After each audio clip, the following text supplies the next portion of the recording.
Boleh ngecil 4 tahun. Udah.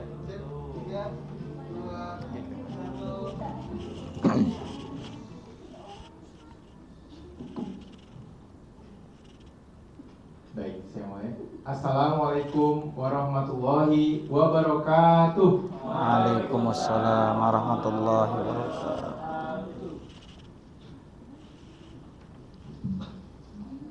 Bapak Ibu manajemen VIP Group yang saya hormati dan seluruh insan VIP Group di seluruh network VIP Group yang ada, marilah kita manjatkan puja dan puji syukur kita kehadirat Allah Subhanahu wa taala atas segala nikmat Islam dan iman serta kesehatan, sehingga pada siang hari ini kita dapat bisa berkumpul di sini dalam rangka pengajian bulanan UKK Muslim VIP Group.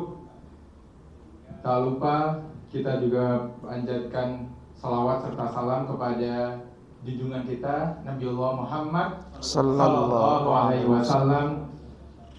Begitu juga kepada keluarganya, kepada sahabatnya, dan kepada umatnya, kepada kita semua hingga akhir zaman nanti. Pada siang hari ini kita akan melaksanakan kajian UKK Muslim, yang mana ini menjadi kajian bulanan kita di edisi Agustus kali ini dengan tema bekerja untuk dunia dan akhirat, yang juga dihadiri secara hybrid, yaitu offline dan online oleh seluruh karyawan Muslim di seluruh network VIP Group yang ada, dengan narasumber yang terhormat Ustadz Yudin Takyudin, Sarjana Komunikasi Islam, Magister Sosial, atau biasa disebut dengan Gus Taki. Assalamualaikum Ustaz. Waalaikumsalam warahmatullahi wabarakatuh. Baik, perkenalkan saya Herudin yang sebagai moderator pada siang hari ini. Sebelum kita mulai kajian ini, saya akan membacakan dulu profil dari Ustadz Yudin Takyudin. Mungkin bisa disampaikan? Oke, sudah terlihat. Yang pertama, bahwa beliau adalah alumni S1 S2 Komunikasi dan Penyiaran Islam, Fakultas Ilmu Dakwah dan Komunikasi UIN Syarif Hidayatullah Jakarta. Kemudian alumni Ponpes An-Nur Syadiyah Cinangka Depok. Kemudian beliau juga sebagai Ketua Komisi Informatika dan Komunikasi MUI Majelis Ulama Indonesia Kota Bogor periode 2022 sampai 2027. Kemudian beliau juga sebagai Wakil Sekretaris Pimpinan Cabang Nahdlatul Ulama Kota Bogor 2020 sampai 2025. Kemudian beliau juga pembimbing ibadah umroh sejak 2012 sampai sekarang. Kemudian beliau juga sebagai Wakil Ketua Brigade Ulama Muda Indonesia atau BUMI untuk wilayah Jawa Barat periode 2019 sampai 2024. Kemudian beliau juga sebagai pengasuh Pondok Pesantren As-Sa'adah Kiai Haji Muhammad Isa Abbas.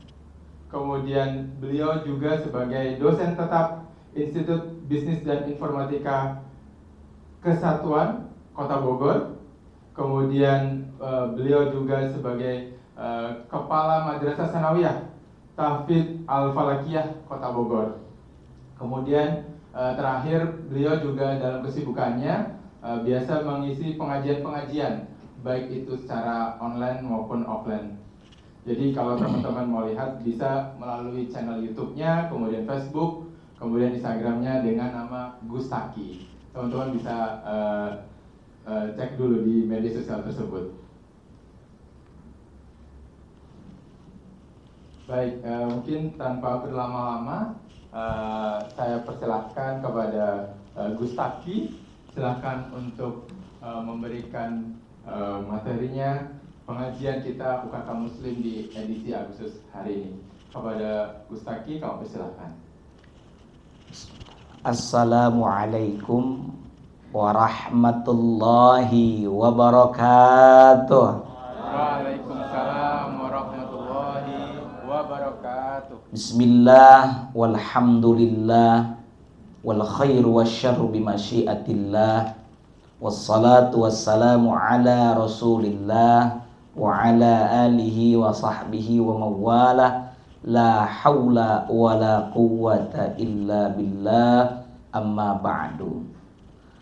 Teman-teman sekalian, manajemen FEF Group dari sebuah jaringan networking se-Indonesia yang mudah-mudahan senantiasa ada dalam rahmat dan ridha Allah Ta'ala, teriring doa semoga para bapak, para ibu, saudara-saudari sekalian dalam keadaan sehat walafiat.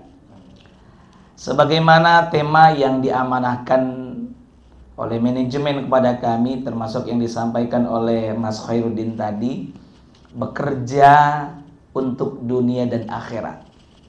Bahasa Arab bekerja itu apa sih? Ada kasab, ada fi'al, ada amal, dan ada apa lagi? Ada apa lagi? Nah, ini semua kalau kita telusuri, Mas Khairuddin dan teman-teman di mana saja Anda berada, bahwa kalau kita mau detail, bahwa sebagai seorang mukmin mesti membuktikan keimanannya dengan amal. Mari kita lihat apa itu definisi iman saja dulu. Al-imanu, iman adalah tasdiqun bil qalbi. Pertama, membenarkan, meyakini dengan hati. Yang kedua, wa iqrarun bil lisan, mengikrarkan dengan lisan. Yang ketiga, wa amalun bil arkan, mengamalkan dengan seluruh anggota badan. Jadi nggak cukup hanya di lisan saja, Bu. Jangan sampai nanti ada orang cowok, pemuda, perjaka deketin cewek cuma nato, no action talk only. Ya, hanya bicara saja. Buktikan. Cinta kepada pasangan, buktikan. Cinta kepada Allah, iman kepada Allah, buktikan. Dengan apa? Dengan amal. Amal inilah diantaranya ibadah.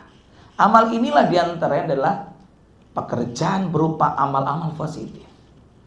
Nah, bahasan kita pada kesempatan siang ini cukup menarik, bekerja untuk dunia dan akhirat. Saya telah sedikit siapkan beberapa slide. Ini iseng-iseng saja supaya nanti ada bekal. Ketika selesai dari kajian ini ada bekal PDF slide yang bisa dipelajari lagi. Sehingga tidak sekedar ngaji denger, tapi ada hasilnya. Jangan sampai keluar dari kajian ini, tadi ngaji apa? Udah. Tapi dengan adanya slide ini semoga ada hasil ya untuk teman-teman semua. Baik, kita lihat dulu pertama. Mohon izin agar diperlihatkan. Baik, ini ayat Al-Quran tentang mencari dunia dan akhirat. Ini seringkali saya mendapatkan pertanyaan, bolehkah kita mencari dunia? Betul nggak? Padahal Bapak Ibu, kita sholat menutup aurat. Di antaranya menggunakan pakaian yang kita pakai. Kira-kira ini duniawi atau ukhrawi? Aslinya duniawi. Betul nggak? Kemudian kemarin 2 atau 3 bulan lalu saudara-saudari kita berangkat melaksanakan ibadah haji menggunakan pesawat. Kira-kira pesawat duniawi atau ukhrawi? Duniawi. Ya, kajian ini difasilitasi dengan aplikasi Zoom. Kira-kira yang buat muslim atau bukan? Iya nggak? Kalau mau sentimen, betul nggak? Duniawi semua ini. Tapi ingat bahwa yang kita gunakan pakaian yang menutup aurat seperti mukena yang dipakai oleh saudari muslimah untuk sholat menutup aurat itu menjadi bagian ukhrawi bernilai ibadah. Mari kita lihat surah Al-Qasas ayat 77. Menarik sekali diksinya, pilihan kata yang Allah sajikan kepada kita. Bismillahirrahmanirrahim. Wabtaghi. Boleh saya sambil berdiri? Bismillahirrahmanirrahim. Wabtaghi fima atakallahu ad-daral akhirata wa la tansa nasibaka minad dunya. Wa ahsin kama ahsanallahu ilaik wa la tabghil fasada fil ard Innallaha la yuhibbul mufsidin. Shadaqallahul azim wal ma'na Allahu a'lam bi muradi. Wabtaghi, dan carilah. Cari apa? Fima, secara letterlek, pada sesuatu, pada apa saja atakallah, yang telah Allah datangkan, yang telah Allah anugerahkan kepadamu, ad-darul akhirah, kebahagiaan negeri akhirat. Berarti yang kita cari, yang kita tuju adalah kebahagiaan akhirat. Betul nggak?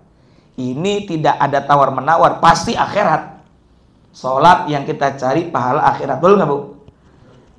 Tapi yang menariknya, lanjutnya, wala tangsa, dan janganlah Anda lupakan. Jangan kamu lupakan nasibaka, bahagianmu, minad dunya, daripada dunia. Jadi jangan lupa dunia. Artinya apa? Tujuan kita tetap akhirat. Teman-teman semua, kita ibadah semua nyari akhirat, bekerja nyari akhirat. Tapi awas, Allah juga memperhatikan untuk kita, wala tansa, dan jangan kamu lupakan nasibaka, bagianmu, minad dunia, daripada dunia. Maka tadi saya sebutkan di antara contohnya, kita sholat menutup aurat, sholat supaya nyaman pakai gedung, bahkan menggunakan ornamen, desain eksterior interior yang menarik sehingga orang mau datang ke masjid. Masjidnya udah bagus saja, hari ini masih saja ada yang malas-malasan ke masjid. Bahkan ada fenomena di sono, mudah-mudahan di sini enggak. Patungan urunan bangun masjid seperti urunan untuk membuat kurung batang. Apa kurung batang? Keranda, ya. Ayo Bu, patungan. Giliran sudah jadi, siapa yang mau ngisi duluan? Lu aja dah. Betul-betul. Kira-kira masjid sebagian sih, nggak semuanya, mudah-mudahan. Ada nggak yang begitu? Ada. Nah, ini introspeksi buat diri kita semua. Nah, jangan lupakan dunia. Kita di Jakarta panas, maka sholat difasilitasi menggunakan pendingin ruangan, menggunakan AC, kipas angin. Dunia bukan? Dunia. Jadi siapa sangka bahwa dunia itu dilupakan? Tidak. Itu fasilitas. Wa ahsin kama ahsanallahu ilaik, dan berbuat baiklah kepada orang lain. Artinya dengan apa yang kita peroleh dari dunia, jangan lupa berbuat baik kepada orang lain. Kama ahsanallahu ilaik, sebagaimana Allah telah berbuat baik kepadamu. Allah baik banget sama kita, padahal kita udah banyak dosa.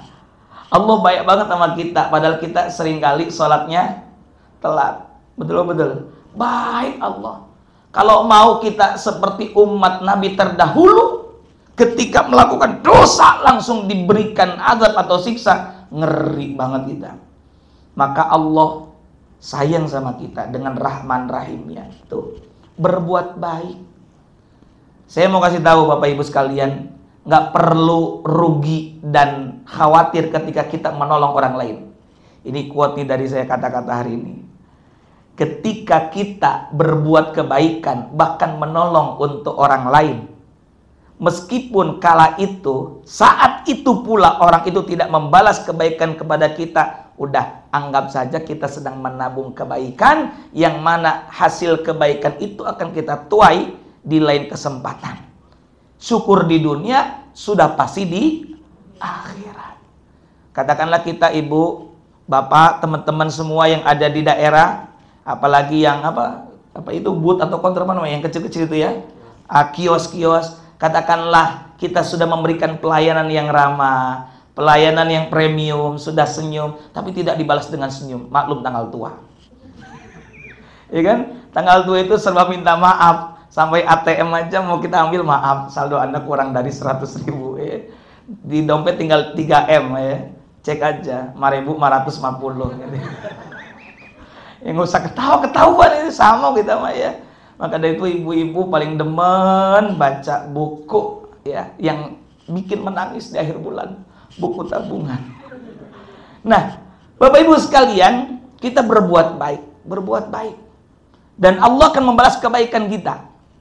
Bahkan cek kalau tidak salah surah Al-Baqarah ayat 245 itu, man dzalladzi yuqridullaha qardan hasana. Siapa yang mau meminjamkan dengan pinjaman yang terbaik, maka Allah akan lipat gandakan. Bukan Allah balas, Allah lipat gandakan, langsung to the point. Ya. Jangan takut. Ini supaya memotivasi kita semua tadi berbuat baik gitu ya. Berbuat baik tapi tidak dibalas, nggak apa-apa. Ada balasan dari Allah yang terbaik. Termasuk tadi, siapa yang mau meminjamkan untuk Allah, padahal bukan untuk Allah, untuk umat, untuk kemaslahatan orang, untuk du'afa, untuk orang lain yang membutuhkan. Apa balasannya? Bukan dibalas, langsung dilipat gandakan. Kira-kira percaya nggak dengan balasan lipat ganda dari Allah? Percaya. Oke. Saya berikan perumpamaan, sebuah analogi. Misalnya teman-teman, Mas Khairuddin ini orang triliunan, ya, bukan 24, bukan 27 lagi, bukan.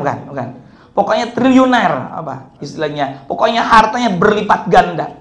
Hartanya di mana-mana, asetnya banyak, tapi halal ya, bukan hasil korupsi, bukan. Satu waktu ada teman, misalnya beliau ini kebetulan tidak bawa dompet. Ke temannya ngomong, bro, boleh nggak pinjam dulu 100.000 aja, lagi nggak bawa uang cash. Kira-kira mau nggak kita pinjemin? Kasih pinjem nggak?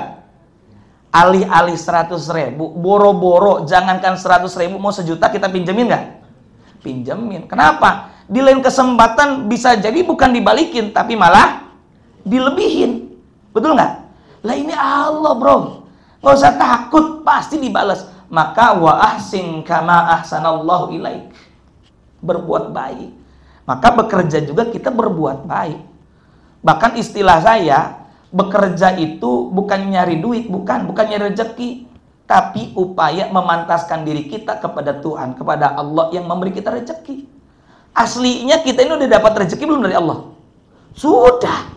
Seperti halnya ada orang berdoa, minta A, B, C, D, minta segala sesuatu, minta anugerah. Padahal dia dimampukan untuk berdoa saja, itu nikmat bukan? Nikmat. Nggak banyak loh orang dikasih kesempatan mau ke masjid, mau doa, mau melakukan ibadah, belum tentu. Yang menarik lagi ada orang sampai menangis, entah nangis karena dosa, entah belum bayar cicilan, pokoknya begini, nangis. Itu nikmatnya luar biasa. Maka kita bekerja ini memantaskan diri kepada Allah Ta'ala yang memberi rezeki. Maka perspektif kita tentang dunia ini ibaratnya fasilitas untuk menuju akhirat. Bahkan kata Imam Al-Ghazali dalam satu riwayat, ad-dunya mazra'atul akhirah. Dunia adalah ladang yang mana kita tuai nanti untuk akhirat hasilnya. Next. Nah, ini jadi kalau nanti bisa di screenshot jadiin status boleh ya. Statusnya kan hadis dan Al-Qur'an ayat. Baik. Bagaimana tentang bekerja? Kalau tadi saya sampaikan iman itu meyakini dalam hati, mengikrarkan dengan lisan, dan mengamalkan dengan seluruh anggota badan. Coba lihat, iman sering bersanding dengan amal soleh. Wal asri innal insana lafi khusrin illal ladzina amanu wa amilus soleh. Jadi iman itu sering bersanding dengan amal soleh. Maka di antara pengejawantahan, pewujudan dari keimanan adalah apa? Dengan beramal. Amal positif, amal produktif. Nah, ini beberapa ayat tentang bekerja. Bismillahirrahmanirrahim, surah Al-Jumu'ah ayat ke-10. Bismillahirrahmanirrahim. Fa idza qudiyatis salatu fantashiru fil ardi wabtaghu min fadlillah wadhkurullaha katsiran la'allakum tuflihun. Shadaqallahul azim wal ma'na Allah alam bimuradi. Di ayat 9 itu perintah untuk sholat Jumat, ya nggak? Nah, ketika beres, nah ini ketika beresnya, faida maka apabila qudhiya telah ditunaikan apa? Qudhiyatis sholatu, sholat, beres sholat nih, nggak hanya sholat Jumat doang sebenarnya, semua sholat, fangtashiru fil ard, maka bertebaranlah kamu sekalian di muka bumi. Ya, Wabtaghu min fadlillah, dengan tegas kata Allah, dan carilah oleh kalian min fadlillah, daripada karunia Allah. Apa? Ya kita untuk kebutuhan rumah tangga, in fadlillah. Tapi ingat, wadhkurullah, jangan lupa banyak ingat kepada Allah, katsiran, banyak. Makanya masuk masjid doanya apa, Pak? Allahumma gfirli dzunubi waftahli abwaba rahmatika. Suka bah, jangan ini. Allahumma ya Allah ikfirli, ampunilah dosa-dosaku, waftahli, dan bukakanlah untukku abwaba rahmatika, pintu-pintu rahmatmu. Beres salat, keluar masjid, apa? Allahumma gfirli dzunubi waftahli abwaba fadlika. Fadlika. Ya Allah, ampunilah dosa-dosaku, dan apa katanya? Bukakanlah untukku abwaba. Abwaba itu bentuk plural dari bab. Apa bab? Pintu-pintu fadlik tuh, ada kan fadl. Pintu-pintu anugerahmu. Jadi beres kami sholat, ya Allah, mendapatkan rahmatmu. Kali ini kami akan lanjutkan melakukan aktivitas kami. Yang kerja, ya kerja. Usaha, ya pabrik-pabrik, apapun itu. Kami berharap fadl, anugerah darimu. Tuh, makanya wadhkurullaha katsira, jangan lupa banyak berzikir. Ketika kita mau melakukan apapun, minimalnya baca bismillahirrahmanirrahim. Lihat catatan kasbon, innalillahi wa inna ilaihi rajiun. Ya, selalu ingat Allah, astagfirullahaladzim. Ketika lihat dompet kosong misalnya, nih lihat dompet udah kayak lihat peci gitu ya. Nah, jadi ini sebenarnya perintah Allah. Fa idza qudiyatis shalah fantashiru. Beres tadi salat, fantashiru. Jangan ngejogrok di masjid doang. Kira-kira begitu lah kalau teman tahu bilang. Fantashiru, bertebaran. Bertebaran, silakan di mana saja. Kemudian surah Al-Mulk ayat 15 ini mungkin teman-teman sering baca. Bagus ini dibaca kalau malam, terutama sebelum tidur. Di antara keutamaannya akan dimudahkan akan dihindarkan dari siksa kubur. Ini ayatnya. Ayat berapa? 15. Bismillahirrahmanirrahim. Huwallazi ja'ala lakumul arda dhalulan famshu fi manakibiha wa kulu mir rizqi wa ilaihin nusyur. Shadaqallahul azim wal makna Allahu alam bimuradi. Apa kata Allah? Ya, Allah di sini menggunakan format person ketiga. Huwa, dialah. Artinya begini. Ini suka ada yang nanya, ini kenapa sih? Ini kan Allah, kok ngomong dia sih? Ini maksudnya Allah itu ingin ngajarin ke kita waktu itu kepada Nabi Muhammad, kul, katakan seperti Al-Ikhlas, kul huwallahu ahad. Kira-kira gitu ngajarin. Kul, katakanlah Nabi Muhammad, bilang gitu, huwa, dia, yakni Allah, alladzi ja'ala lakumul arda, yang telah menjadikan untuk kalian. Artinya apa? Mempersiapkan, menjadikan untuk kalian, disiapin buat kita semua, Pak. Al-arda, bumi, zalulan. Zalun itu artinya mudah. Nggak susah loh, mudah, serius. Sampai saat ini aja ini bangunan udah tinggi begini, kan dibuat mudah oleh Allah. Ditundukkan buat kita. Ayat sekaligus doa ketika kita naik kendaraan darat, ada yang tahu? Subhanalladzi sakhkhara lana hadza wa ma kunna lahu muqrinin wa inna ila rabbina lamunqalibun. Kalau lupa minal bismillah lah enggak apa-apa dah. Subhanalladzi, maha suci Allah, sakhkhara lana, zat yang telah menundukkan untuk kami. Hadza, ini tunggangan. Kalau kita pakai dulu onta, sekarang Toyota, kira-kira itu kan. Ditundukkan buat kita. Jadi semua ditundukkan.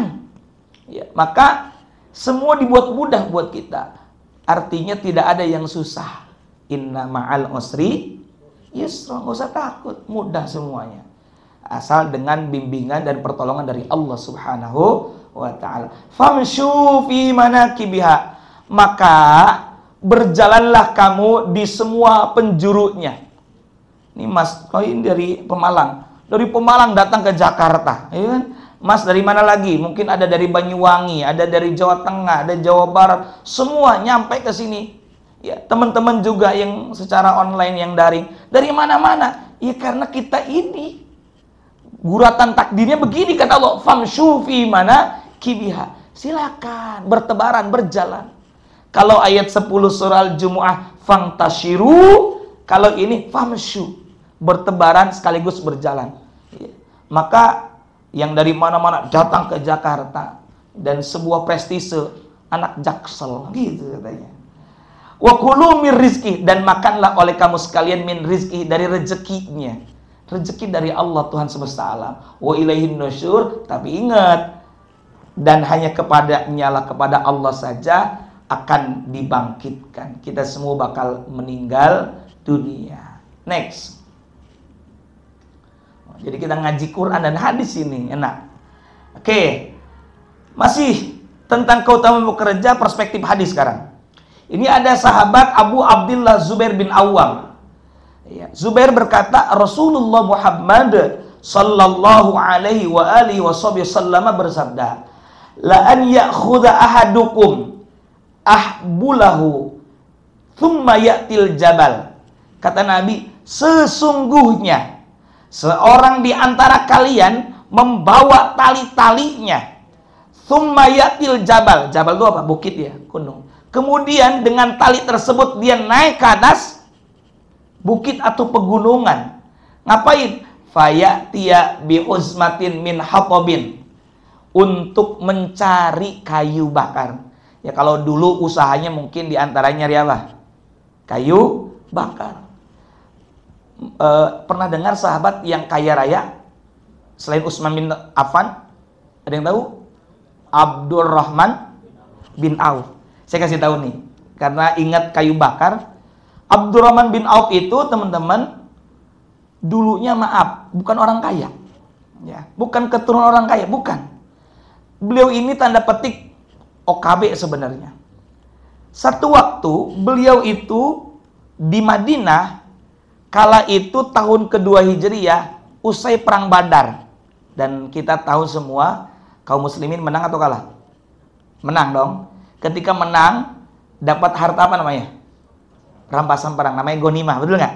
Gonimah. Orang Madinah kebagian itu, sehingga banyak yang OKB. Banyak OKB. Nah, ketika itu perang Badar usai, ini siapa tadi saya sebutkan? Abdurrahman bin Auf. Beliau mencari ranting kayu yang kering-kering, dijualin. Orang-orang mencibir. Abdurrahman bin Auf, ngapain lu ngumpulin begituan? Saya mau jual. Nggak laku. Ternyata di kemudian hari itu laku karena orang banyak OKB, punya uang. Kalau ada uang, ngapain gue harus nyari susah-susah? Akhirnya beli. Sama seperti 20 tahunan yang lalu, atau mungkin lebih, air kala itu belum dijual kemasan. Belum ada air isi ulang, betul nggak? Tapi bagi orang yang cerdas dalam melihat apa? Melihat peluang, akhirnya bikin apa itu? Depot yang murahan saja. Kalau mau tahu, belanja air orang Tangerang, belanja air orang Jakarta, satu truk satu tangki itu 700.000. 700.000. Padahal belanja airnya itu satu tangki di Bogor cuma 70.000. Itu yang paling baik. Itu yang paling bagus. Kalau mau sih tahu. Karena jamaah saya kan macam-macam, termasuk ada yang bisnis air. Ya, sehingga yang biaya 700.000 dia bisa kejual 2 juta. Untung berapa itu? Kan gede itu. Luar biasa. Makanya kembali Abdurrahman bin Auf ini pandai melihat peluang. Beliau jual, akhirnya kaya raya dari situ. Nah, makanya kata Nabi, saat itu yang rame adalah kayu bakar. Termasuk ada riwayat Anas bin Malik. Beliau meriwayatkan, menceritakan ada seorang peminta-minta tapi masih muda, ya usia 30-an lah. Lalu kata Nabi, sini, kamu punya apa di rumah? Kami hanya punya baju yang dipakai untuk ibadah gantian, ya, sejenis sarung lah. Yang kedua, kami punya gelas. Oke, bawa sini gelasnya. Oleh Nabi dilelang. Yang lelang Nabi, ya. Kalau orang lain mungkin harganya tidak akan tinggi. Ada yang menawar dirham, dinar, sampai 2 dinar, 2 uang mata emas. Akhirnya kata Nabi, sini, ini uang, sebagian buat kamu beli makan, buat di rumah, yang sebagian lagi kamu beli sesuatu untuk usaha. Akhirnya dibeli apa? Kapak. Jangan dulu kembali kepadaku, kata Nabi, sebelum kamu survive. Akhirnya datang 2 pekan lagi, dia sudah survive. Luar biasa, sudah punya segala-galanya. Itu karena usaha. Tuh, ini. Maka kata Nabi apa? Sesungguhnya seorang di antara kalian membawa tali-talinya dan pergi ke bukit, ke pegunungan. Untuk apa? Fayatiya bi usmatin min hatabin. Nyari kayu bakar. Ya kalau sekarang kan bukan nyari kayu bakar, cuanki, nyari cuan ambil jalan kaki, gitu kan. Ala dhahrihi, dipikul di punggungnya, ya. Fayabi'ah, lantas ia menjual itu kayu. Fayakuffallahu biha wajahu, maka ia bisa menutup kebutuhannya. Di sini wajahu itu bukan wajah, maksudnya menutupi rasa malu di mukanya. Itu maksudnya. Khairun lahu, itu lebih baik. Lebih baik. Mungkin menurut orang hina. Enggak. Khairun lahu, itu lebih baik min an yas'alan nasa, daripada ia kudu minta-minta kepada orang. A'tauhu au mana'uhu, baik orang itu memberi atau tidak memberi. Ini Sahih Bukhari nomor 2073. Artinya apa yang sudah dilakukan oleh teman-teman, Bapak Ibu sekalian, saudara di sini sudah bagus. Ini keutamaan bekerja. Next. Nah, makanan terbaik itu hasil usaha sendiri, bukan hasil dari warisan, bukan hasil dari pemberian, bukan. Tapi hasil dari effort kita, usaha kita. Saya ingin katakan, effort for the success, pray for the bless. Effort for the success. Apa? Usaha, ikhtiar untuk sebuah kesuksesan. Tapi jangan lupa, pray for the bless. Berdoa, beribadah untuk sebuah keberkahan. Oke, lihat apa ini dalam hadis Sahih Bukhari nomor 2072. Anil Miqdam ibni Ma'di Karib, anin Nabi sallallahu alaihi wasallam. Ini Nabi bilang begini. Ma'akala ahadun, tidaklah seseorang makan to'aman, halnya makanan qattun, satu suapan saja, ya, satu suapan saja, khairun min an yakula min amali yadi. Tidaklah seorang makan makanan yang lebih baik daripada hasil usahanya sendiri. Bahkan Nabi meriwayatkan tentang dulu Nabi Daud, ya. Kalau orang bilang David, ya itu juga. Wa inna nabiyallah Daud alaihissalam kana yakulu min amali yadi. Dan sesungguhnya adalah Nabi Daud alaihissalatu wassalam itu makan hasil dari usaha sendiri. Nabi Daud itu pandai besi, ya. Nabi Daud itu besi bisa jadi pelana kuda, besi bisa jadi perkakas rumah. Tapi nggak kalah umatnya Nabi Muhammad, besi bisa terbang, pesawat, ya kan? Ya. Nah, alhamdulillah, ini yang terbaik adalah makan hasil usaha kita sendiri, gitu. Next. Nah, sekarang bagaimana supaya kita bekerja bernilai ibadah? Pertama, niatkan dalam rangka mencari ridho Allah Subhanahu wa ta'ala. Ini niat penting, ikhlas karena Allah. Ikhlas itu kalau saya boleh buat akronim menjadi kepanjangan, IKHLAS. Ibadah karena hati lebih Allah sukai. Nah itu, ya. Niat ikhlas, nggak gampang, betul, ya. Karena ikhlas itu gambarannya seperti gula. Tahu gula, Bu? Ibu suka bikinin kopi buat suaminya. Ya, ada mungkin yang kaum sasetan di sini, ada yang kopinya kopi racikan, roasting sendiri. Saya mau kasih contoh. Kasus pertama, kalau misalnya teman-teman bapak-bapak yang cowok ini dibuatin sama istrinya minum kopi, kalau pahit yang disalahin kopi apa gula? Gula, karena terlalu sedikit gulanya. Kalau yang kedua, kemanisan, kira-kira yang disalahin kopi apa gula? Gula lagi aja, kebanyakan gulanya. Nah, tapi ketika enak, pas yang dipuji kopi apa gula? Kopinya mantap. Nah itulah ikhlas itu seperti gula. Giliran sakit aja penyakit, gula. Ya niatkan karena Allah. Karena kata Nabi dalam Sahih Bukhari, Sahih Muslim, Innamal a'malu binniyat innamal a'malu binniyah, maaf. Wa likulli imri'in ma nawa. Innamal a'malu, sesungguhnya amal, perbuatan, pekerjaan itu binniyah, bergantung kepada niat.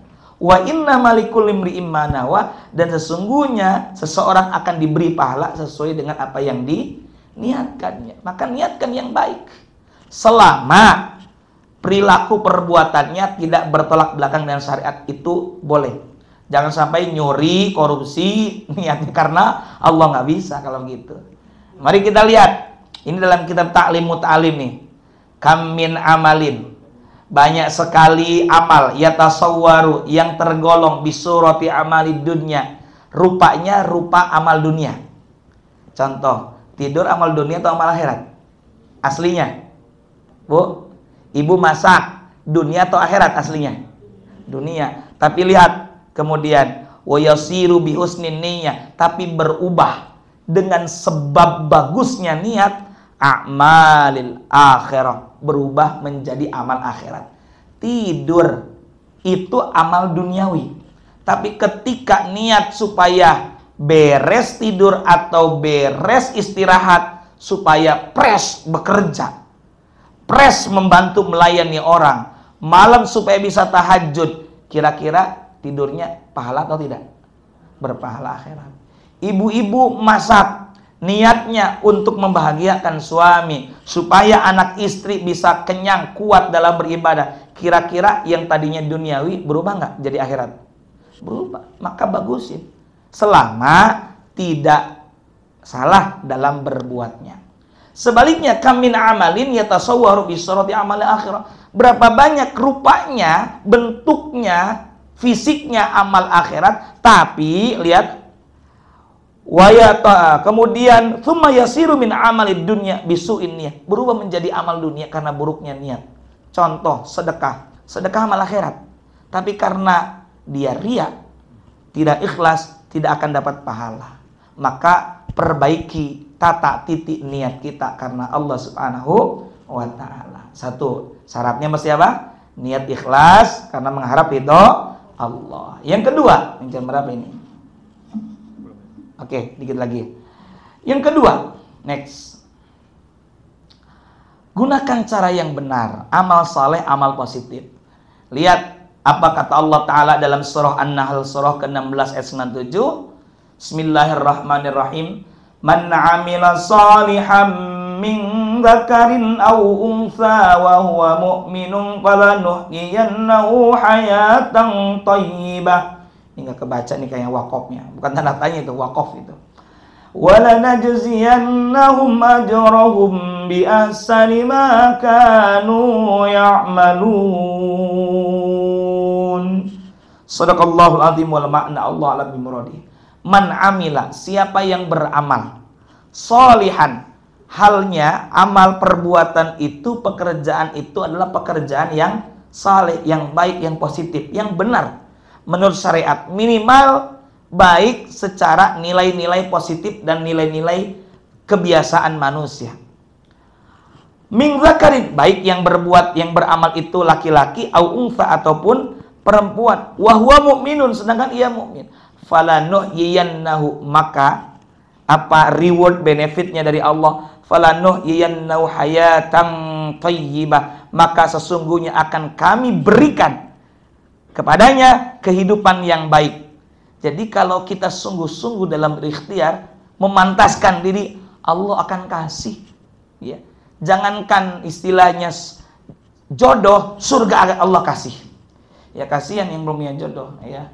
Manjodoh wajodoh, manjada wajada kali itu ya. Gitu. Yang kasihan kalau kata orang Bogor namanya bodoh, bobogohan tuh jodoh. Ya nikah masih pacaran masih apa, nikah masih apa gitu ya. Jadi benefitnya, rewardnya teman-teman manajemen FIF, bahwa ketika kita beramal positif, bekerja dengan baik, apalagi kerja produktif, istilahnya kerja ikhlas, kerja cerdas, kerja tuntas, insya Allah akan mendapatkan penghidupan yang baik dari Allah Ta'ala di dunia bahkan di akhirat. wala najziyannahum ajrahum bi ahsani ma kanu ya'malun, dan sesungguhnya kami akan beri balasan. Balasan apa? Pahala yang terbaik terhadap apa yang dikerjakan. Akan dapat pahala. Maka teman-teman, baik di back office, front office, ataupun di mana saja di lapangan bekerja, niatkan ibadah karena Allah Ta'ala. Ketika datang, niatin silaturahmi, gitu kan? Bukan nagih doang, mau silaturahmi nih, gitu kan? Kalau niat silaturahmi, kopi aja dikasih kali, gitu, insya Allah. Yang ketiga, next. Bagaimana agar bekerja bernilai ibadah? Maka jangan tinggalkan ibadah yang wajib. Jangan sampai begini teman-teman, wah ibadah dalam bentuk kerja, giliran sholat dia lewat. Ini keliru. Ya. Lihat apa kata Nabi, beliau menyitir sebuah firman Allah, hadis qudsi berarti. Innallaha ta'ala yaqul, sesungguhnya Allah Ta'ala berfirman, Yabna Adam, hei anak Adam. Berarti kita anak Adam alias manusia. Taparrog li ibadati, secara bahasa parogo itu kosong. Luangkanlah. Kalau pakai bahasa tadi perkata, kosongkanlah waktumu, atau beribadahlah sepenuhnya untukku. Ketika kita beribadah untuk Allah, amla sadraka, nih benefitnya, rewardnya, akan aku penuhi dadamu. Maksudnya apa yang dibalik dada adalah hati. Sadrun, Rabbi syrahli sadri, ya Allah lapangkanlah dadaku. Padahal yang dimaksud bukan dada secara fisik, tapi apa yang ada di balik dada alias kolbu. Sadar, dia bahasa gitu tuh. Sadar enggak dia orang? Eling enggak, ya kan? Itu ketika kolbunya terkoneksi kepada Tuhan. Sadar itu, kolbu. Ketika kita sepenuhnya ibadah kepada Allah Ta'ala, luangkan waktu untuk beribadah pada waktu-waktu tertentu yang telah Allah tentukan. Reward pertama, amla sadraka ghinan, akan aku penuhi hati kalian dengan kekayaan. Meskipun hidupnya pas-pasan, pas butuh ada, pas lamaran ada, pas lahiran ada, pas berobat ada, pas gitu aja. Itu namanya hidup pas-pasan. Nggak punya mobil, giliran ngebesan, ya ada aja kira-kira gitu. Butuh, ada saja. Akan aku penuhi, kata Allah, hatimu dengan kekayaan. Tidak kaya secara materi, tapi juga kaya secara hati, jiwa. Karena ada orang yang kaya, hartanya berlimpah, tapi hatinya selalu miskin, selalu kurang. Wa asudda faqroka, dan akan aku tiadakan, akan aku hilangkan kepakiran dari dirimu ketika meluangkan waktu untuk ibadah sepenuhnya untuk Allah. Sebaliknya, wa inla, dan jika tidak, artinya jika kalian tidak ibadah kepadaku, ya, malatu yadaka, dalam riwayat yadaika, akan aku penuhi kedua tanganmu syughlan, dengan kesibukan yang enggak jelas. Ibadah enggak, kerja terus, akhirnya sibuk melulu. Bro, sholat yuk. Oh, gue sibuk. Bro, sholat yuk. Enggak deh. Enggak jelas sibuk apa, padahal sholat paling berapa menit sih? Dengan proses semuanya rata-rata 10 menit, dengan 15 menit lah, dengan wudhu dan sebagainya, wirid zikir, sholat sunnah, betul nggak? Nggak lama. Akhirnya dikasih kesibukan sama Allah, tapi nggak jelas. Ya. Walam asudda faqroka, dan tidak akan aku hilangkan kepakiran dari dirimu. Akhirnya betapapun ya gajinya 2 digit atau 3 digit bahkan, dia tidak akan sibuk dan selalu ada kepakiran di hatinya. Bukan tidak punya apa-apa, secara kasat mata dia punya segalanya, tapi hatinya selalu miskin. Karena kata Nabi, laisal ghina an kathratil arad, bukanlah hakikat kaya itu dengan banyak materi, walakinnal ghina ghinan nafs, tapi kaya itulah kaya jiwa, kaya hati, merasa cukup saja, qanaah, merasa cukup dengan apa yang ada. Ini dalam Musnad Imam Ahmad bin Hanbal nomor 8681. Next, satu lagi. Oke, yang keempat. Nah, syarat bekerja sebagai nilai ibadah adalah menjemput rezeki yang halal. Yang pertama niat, ya, niat apa? Ikhlas, ridho karena Allah. Yang kedua apa tadi? Amalnya, perbuatannya, pekerjaannya harus baik, amal saleh. Yang ketiga apa tadi? Jangan meninggalkan ibadah yang wajib. Sebenarnya bukan nggak sempet, masalahnya situ memprioritaskan nggak sama ibadah, situ butuh nggak sama Allah, kira-kira gitu aja. Pengen rezeki tapi menghindari yang memberi rezeki. Yang keempatnya, jangan lupa menjemput rezeki yang halal. Yang kita usahakan adalah yang halal. Kata Nabi, dinarun anfaqtahu, 1 dinar yang kamu infakkan, yang kamu belanjakan untuk apa? Untuk orang tua, untuk suami, untuk keluarga, untuk anak-anak, fi sabilillah, di jalan Allah. Wa dinarun anfaqtahu fi raqabatin, 1 dinar untuk kepentingan di jalan Allah, 1 dinar untuk memerdekakan hamba sahaya. Wa dinarun tasaddaqta bihi ala miskinin, 1 dinar kamu sedekahkan untuk orang miskin. Wa dinarun anfaqtahu ala ahlika, ini 1 dinar kamu berikan untuk keluargamu. A'dhamuha ajron, itu luar biasa pahalanya, lihat, pahalanya lebih besar, ya, pahalanya lebih besar. Jadi itu lebih besar. Makanya yang harus kita cari adalah yang halal. Next, ya, sebagai kesimpulan, sebelum tanya jawab, bekerja hakikatnya adalah upaya memantaskan diri kepada Allah sang pemberi rezeki dengan dasar niat mengharap ridho Allah Ta'ala. Niatkan, kenapa kerja? Pengen bangun rumah untuk menaungi anak istri supaya ibadah, belajar, dan bermuamalah dengan baik. Insya Allah, Allah mencatat niat baik kita dan Allah akan mewujudkan. Karena apa? Niatnya adalah baik. Ya. Kemudian serta menebar manfaat terhadap sesama. Teman-teman sesuai dengan job desk masing-masing, niatkan untuk memberikan manfaat, maslahat untuk sesama. Ya. Menurut agama kudu benar. Dan dengan demikian insya Allah kita akan mendapatkan keuntungan dunia dan akhirat. Amin ya Allah ya Rabbal alamin. Ini saja mungkin. Silakan jika ada pertanyaan. Kami kembalikan ke host. Baik, terima kasih Gus Taki untuk materi yang disampaikan. Menarik sekali ya. Di siang hari ini ada beberapa hal yang memang disampaikan bahwa bekerja itu memang sebagai sarana untuk ibadah. Mungkin sebelum bertanya jawab, saya ingin menyampaikan dari, mungkin ada yang bisa tanya melalui online ataupun offline. Dipersilakan. Oke, silakan.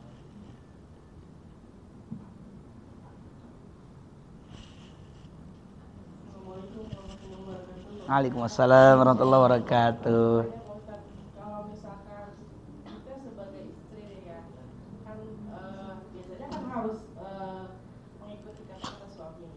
Nah, ini kan bekerja untuk dunia akhirat. Nah, seandainya dilarang oleh suami untuk bekerja, itu bagaimana Pak Ustaz? Baik, terima kasih. Sebagai istri harus taat kepada suami. Tapi la ta'ata fi ma'siyatillah, tidak ada ketaatan dalam rangka durhaka kepada Allah Subhanahu wa taala. Terkait bagaimana ketika suami melarang istri untuk bekerja, sedangkan kebutuhan juga penuh banyak misalnya. Hemat saya, kita dalam rumah tangga, suami maupun istri bisa saling berdiskusi dan musyawarah. Hemat saya, supaya kita tidak berdosa, alangkah lebih baik dilakukan jalinan komunikasi. Ya, kita masih butuh untuk biaya sekolah, biaya pendidikan si kakak yang SMP. Si dedek juga kan udah mau masuk SMA, SMP. Si yang kecil juga mau masuk PAUD, gimana ya? Itu didiskusikan. Ya. Hemat saya, jangan membangkang kalau ternyata itu baik. Kalau yang disuruh oleh suami adalah baik, kita tentu turuti. Tapi kalau masih terbuka peluang untuk komunikasi dan diskusi, itu alangkah lebih baik. Jangan sampai ketika kita memaksakan kehendak, menuruti keinginan kita, tidak ada ridho dari suami, padahal suami adalah pengganti dari orang tua kita yang mendidik kita, membina kita. Jangan sampai kita keluar tapi tidak ada ridho, kemudian menjadi fitnah. Saran saya, turuti, jika itu baik, alangkah lebih dikomunikasikan. Wallahu a'lam bishawab. Baik. Saya lanjut ke pertanyaan berikutnya ya Ustaz ya. Ini ada beberapa pertanyaan lanjutan melalui media Zoom. Yang pertama, gini Ustaz, kadang kan dalam bekerja itu kita kadang down gitu Ustaz ya. Mungkin ya saking banyaknya pekerjaan atau mungkin pressure seperti itu. Menurut saya itu kan manusiawi. Tapi ya kita sebagai karyawan, bagaimana sih Ustaz menyikapi bahwa ya nggak boleh down terus gitu, maksudnya kita jangan terlalu larut dalam kegelisahan tersebut. Nah, bagaimana menyikapi dan memberi semangat supaya kerja ini, dalam kita kerja ini bisa profesional dan akhirnya juga bisa bernilai ibadah seperti itu, supaya kita sama-sama mengingat bahwa oke, kalau saya down gimana ya nanti ibadah saya seperti itu Ustaz. Baik, pertama kita harus ingat kepada Allah Subhanahu wa taala bahwa kita berasal dari Allah dan akan kembali kepada Allah, sehingga segalanya serahkan kepada Allah. Kalimat istirja, inna lillahi wa inna ilaihi rajiun, itu bukan sekedar kalimat ketika ada musibah saja, tapi ini harus memiliki nilai filosofi yang dalam untuk kehidupan kita. Inna, sesungguhnya kami, lillah, milik Allah. Semua yang kita miliki adalah milik Allah, sehingga kalau ada apa-apa kembalikan kepada Allah. Wa inna, dan sesungguhnya kami, ilaihi, kepada Allah saja, rajiun, akan kembali. Maka yang pertama, teman-teman, ketika menghadapi down, sedang futur, sedang lemah, sedang kosong. Futur itu kan dari kata fatratun, artinya kosong, pakai ta, fatrah. Kosong ruh kita, kosong jiwa dari semangat. Maka yang pertama, kembali kepada Allah. Dengan cara apa? Gelar sajadah, salat, doa, munajat kepada Allah Ta'ala. Katakanlah lingkungan kita tidak baik-baik saja, lingkungan kita toksik, jangan lupa ada Allah. Ya, saya yakin insya Allah di FBF dan lingkungan sekitar kita, networking FBF ini orang-orang baik semua insya Allah. Ya, karena kata Nabi, al-arwah junudun mujannadah. Roh itu, manusia itu, roh manusia itu berkoloni. Kalau baik akan saling ketemu, kalau buruk akan ketemu dengan buruk lagi. Insya Allah kita ini dipertemukan sesama orang-orang baik.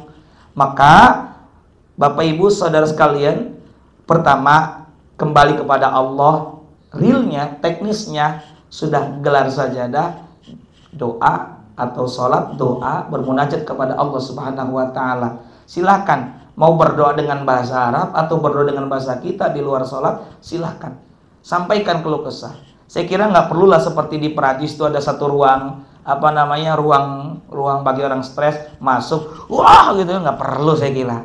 Ya, kita cukup gelar sajadah sebagai seorang muslim, kita bermunajat, tekniknya juga bisa ambil napas, astagfirullahaladzim, astagfirullahaladzim, perbanyak istighfar. Siapa tahu pertama ini memang teguran dari Allah, yang kedua bisa jadi adalah ujian atas keimanan kita. Ya, yakin la yukallifullahu nafsan illa us'aha. Allah tidak akan membebani kepada satu jiwa melainkan berdasarkan sesuai dengan kemampuan orang tersebut. Insya Allah Bapak Ibu sekalian mampu, yakin, insya Allah kuat. Ya, kalau nggak kuat-kuat amat, udah menunduk saja dengan rukuk dan sujud. Insya Allah yang berat di pundak kita akan turun, yang memudahkan Allah Ta'ala. Jadi satu, perkokoh keimanan, kedua gelar saja dengan sholat, kalau perlu lamakan sujudnya kalau sunnah sendiri. Kemudian yang ketiga bermunajat kepada Allah Subhanahu wa Ta'ala. Yang keempat berkumpul bersama orang-orang soleh, karena ini bagian dari tombok hati, dawaul qalb. Dengan orang-orang soleh itu akan memberikan motivasi kepada kita, karena mungkin kita tidak cukup hanya sendiri saja, kita ingin butuh jawaban, motivasi, dukungan dari orang-orang tercinta, orang terdekat, termasuk orang-orang soleh. Insya Allah baca Al-Quran, baca zikir, insya Allah banyak yang bisa memberikan penerangan kepada kita. Hakikat Allah, wasilahnya, mediumnya adalah orang-orang sekitar kita. Wallahu a'lam bishawab. Baik, ya, artinya tetap bersemangat, tetap harus bersemangat. Oh, tetap harus semangat, yakin. Ya, karena yang jadi semangat salah satunya bahwa di luar sana masih banyak yang memang mencari pekerjaan dan kita Betul. masih dapat pekerjaan gitu saja. Betul, dan di belakang kita masih cicilan anak-anak yang harus kita bayarin. Baik, ini masih ada lagi Ustaz pertanyaan dari cabang, cuma tidak menyebutkan namanya. Mau tanya Ustaz, kalau tadi disebutkan bahwa ada hadis tentang lebih baik bekerja untuk memenuhi kebutuhan keluarga daripada meminta-minta. Nah, pertanyaannya, boleh nggak sih Ustadz kalau misalkan kita ngasih ke orang yang meminta-minta, bukannya kalau dari hadis tersebut Rasulullah tidak suka terhadap orang yang meminta-minta. Baik, dua cerita tadi ya. Di antaranya cerita riwayat Anas bin Malik tadi. Bagaimana ketika ada orang meminta, di kita ini sudah menjadi gaya hidup, maka menjadi sebagai kebutuhan hidup dengan meminta-minta. Ini yang mengerikan dan kemudian dinormalisir, dianggap biasa. Maka kita kalau bisa seperti Nabi ya silakan. Sini masih kuat kerja. Ya kalau kita bisa begitu ya. Masalah ini sudah menjadi tabiat yang buruk. Tabiat yang buruk. Saya pernah melakukan aksi sosial mendekati mereka, kemudian mengajak mereka dimasukkan ke tempat-tempat yang bisa mereka bekerja. Apa jawabannya? Ya kami nggak biasa. Bahkan ingat ketika Pak Ridwan Kamil pertama kali jadi wali kota Bandung, saya ingat banget beliau merekrut yang tadinya biasa minta-minta untuk jadi penyapu tukang sampah, penyapu taman kota di LHK. Ya apa mereka bilang? Kami biasa sebulan itu rata-rata 4 juta. 4 juta dengan begitu saja. Ya bayangkan saja misalnya kalau kami kan di Bogor nih ada lampu merah. Lampu merah itu paling berapa detik sih? Satu kali lampu merah aja kalau mereka dapat 2.000 kali 5 udah 10.000. Kalau setengah hari berapa kali misalnya? Kalau 100 hari 200.000. Nggak harus kerja, harus nyapu. 200.000 dikali 30 hari 6 juta kan lumayan. Sedangkan kita harus bekerja, nyapu dan sebagainya luar biasa. Ini memang harus kita perbaiki dalam mindset. Maka jawaban terhadap pertanyaan tadi, bisa saja kita ini menolak jika kita yakini orang ini tidak layak kita beri. Kalau menurut kita tidak layak kita beri ya, maka alangkah lebih baik kita menolak, tidak memberinya. Namun jika layak, pantas kita beri dan orang itu membutuhkan, bisa saja kita beri. Maka ini kembali kepada penilaian dan pertimbangan kita.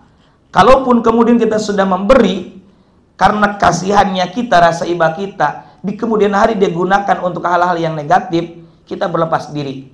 Karena kita melakukan karena ketidaktahuan kita, bukan karena kesengajaan kita. Itu saja. Dan selalu kita niatkan semoga Allah Ta'ala menjadikan ini rezeki barokah, sehingga dia mau ibadah dan dia mau bekerja. Minimal kita niatkan demikian saja. Wallahu a'lam bishawab. Terima kasih Ustadz. Jadi waktunya karena terbatas, maka pertanyaan-pertanyaan kita cukupkan. Nanti kalau misalkan ada kita bisa sampaikan ya Ustadz. Siap insyaallah.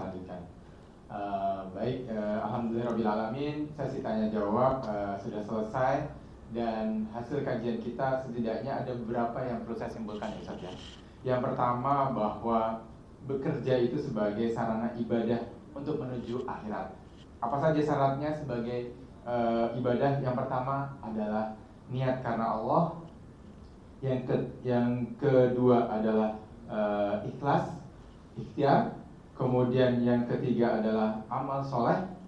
Yang keempat, jangan tinggalkan ibadah yang utama ataupun ibadah yang wajib. Dan yang keempat adalah menjemput rezeki yang halal. Itu sebagai catatan bahwa bekerja adalah sarana ibadah. Yang kedua, bahwa dunia dan seisinya adalah sebagai fasilitas untuk kita beribadah kepada Allah. Yang ketiga, bahwa berbuat baik di mana saja dan kapan saja merupakan sebagai tabungan kita dan tidak perlu kita harapkan balasannya. Artinya bahwa kapanpun dan dimanapun kita bisa melakukan kebaikan. Yang keempat adalah bekerja itu lebih baik daripada meminta-minta. Dan terakhir tadi sebagai penutup bahwa bekerja sebagai memantaskan diri kepada Allah sebagai pemberi rezeki dengan niat karena Allah Subhanahu wa taala. Itu mungkin intisar ataupun summary dari kajian kita di siang hari ini. Terima kasih Ustadz atas kajiannya, dan mungkin kita lanjutkan kepada seluruh jamaah semua terkait dengan himbauan sedekah. Di layar kita semua sudah muncul bahwa Bapak Ibu manajemen VIP Group yang saya hormati dan seluruh insan VIP Group Bapak dan Ibu dapat jika ingin berpartisipasi dalam kebaikan dengan memberikan sedekah melalui UKK Muslim Vape Group dengan men-scan QR pada layar monitor Bapak Ibu sekalian. Oke.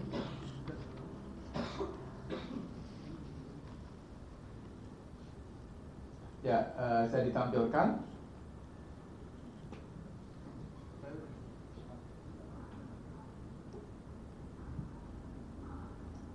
Oke, sembari menunggu ya, bahwa sedekah tadi ya Ustaz ya, bahwa sedekah ini juga sebagai ladang amal ibadah kita.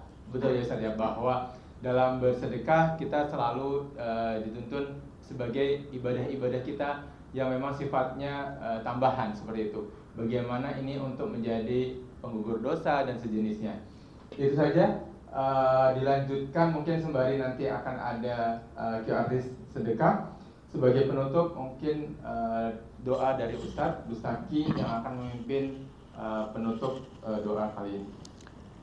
Mari kita sejenak menundukkan kepala, menundukkan hati kita sebagai rasa khidmat kita kepada Allah Subhanahu wa taala, khusyuk kita, rendah niat kita kehadirat Allah Subhanahu wa taala, menengadahkan kedua tangan memohon kepada Allah taala. Semoga Allah taala mengampuni dosa-dosa kita, memberikan kebaikan-kebaikan untuk kita dan anak cucu keturunan kita, serta tentunya memberikan keberkahan untuk FF Group ini. Bismillahirrahmanirrahim. Alhamdulillahirabbil alamin. Allahumma shalli ala sayyidina Muhammad wa ala alihi washabihi ajma'in. Allahumma ighfir lana dhunubana wa liwalidina warhamna warhamhum kama rabbawna shighara wa li jami'il muslimin wal muslimat wal mu'minin wal mu'minat al-ahya'i minhum wal amwat innaka sami'an qaribun mujibud da'awat wa ya qadhil hajat. Ya Allah yang Maha Pengampun, ampunilah segala dosa-dosa kami, ampuni pula dosa-dosa kedua orang tua kami. Kasihilah mereka sebagaimana mereka mengasihi kami saat kami di waktu kecil. Ampuni pula dosa-dosa saudara-saudari kami muslimin muslimat, mukminin mukminat yang masih hidup maupun yang telah tiada. Allahumma inna nas'aluka ilman nafi'a.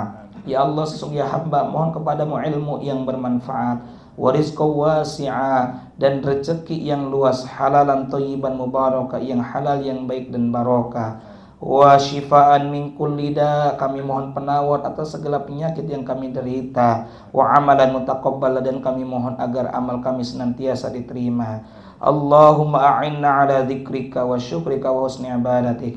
Ya Allah, bantu bimbinglah kami untuk senantiasa mensyukuri segala karunia nikmat-Mu, berzikir segala kesempatan kami terhadap asma-Mu, wa husni ibadatik, dan baik dan benar dalam beribadah kepadamu. Rabbana atina min ladunka rahmatan wa hayyi lana min amrina rasyada. Rabbana atina fid dunya hasanah wa fil akhirati hasanah wa qina adzabannar wa adkhilnal jannata ma'al abrar. Ya Azizu ya Ghaffar ya Rabbal alamin. Wa sallallahu ala sayyidina Muhammad wa ala alihi wasallam. Subhana rabbika rabbil izzati amma yasifun. Wa salamun alal mursalin walhamdulillahi rabbil alamin. Al-Fatihah. A'udzu billahi minasyaitonir rajim. Bismillahirrahmanirrahim. Ihdinas siratal mustaqim. Wallahul muwaffiq ila aqwamit thariq. Assalamualaikum warahmatullahi wabarakatuh.